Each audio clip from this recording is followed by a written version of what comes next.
جب موت آئے گی تو یقین جانیں کہ کچھ بھی کام نہ آئے گا. آپ کی دنیا سے جانے پر کسی کو کوئی فرق نہیں پڑے گا. اس دنیا کے سب کام کاج جاری رہیں گے. آپ کی ذمہ داریاں کوئی اور لے لے گا. آپ کا مال وارثوں کی طرف چلا جائے گا اور آپ کو اس مال کا حساب دینا ہوگا. موت کے وقت سب سے پہلی چیز جو آپ سے چلی جائے گی وہ نام ہوگا. لوگ کہیں گے کہ میت کہاں ہے. جب وہ جنازہ پڑھنا چاہیں گے تو کہیں گے کہ جنازہ لائیں. جب دفن کرنا شروع کریں گے تو کہیں گے کہ میت کو قریب کر دیں. آپ کا نام ہرگز نہ لیا جائے گا. مال، حسب و نسب، منصب اور اولاد کے دھوکے میں نہ آئے. یہ دنیا کس قدر زیادہ حقیر ہے اور جس کی طرف ہم جا رہے ہیں وہ کس قدر عظیم ہے. آپ پر غم کرنے والوں کے 3 اقسام ہوں گی. جو لوگ آپ کو سرسری طور پر جانتے ہیں وہ کہیں گے ہائے مسکین، اللہ اس پر رحم کرے. آپ کے دوست چند گھڑیاں یا چند دن غم کریں گے، پھر وہ اپنی باتوں اور ہنسی مذاق کی طرف لوٹ جائیں گے. آپ کے گھر کے افراد کا غم گہرا ہوگا. وہ کچھ ہفتے، کچھ مہینے یا 1 سال تک غم کریں گے اور اس کے بعد وہ بھی آپ کو یادداشتوں کی ٹوکری میں ڈال دیں گے. لوگوں کے درمیان آپ کی کہانی کا اختتام ہو جائے گا اور آپ کی حقیقی کہانی شروع ہو جائے گی. وہ آخرت ہے. مرنے کے بعد آپ سے زائل ہو جائے گا آپ کا حسن، آپ کا مال، آپ کی صحت، آپ کی اولاد. آپ اپنے مکانوں اور محلات سے دور ہو جائیں گے.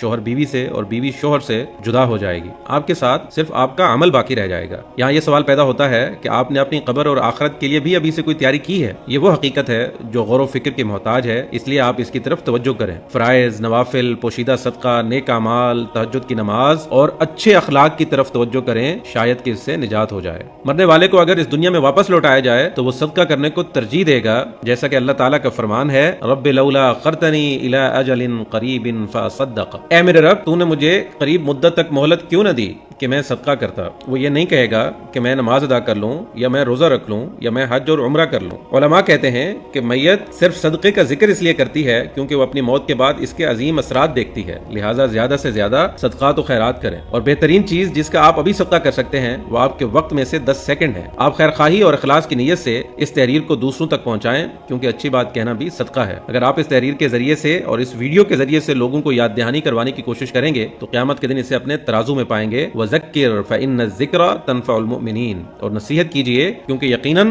نصیحت ایمان والوں کو نفع دیتی ہے.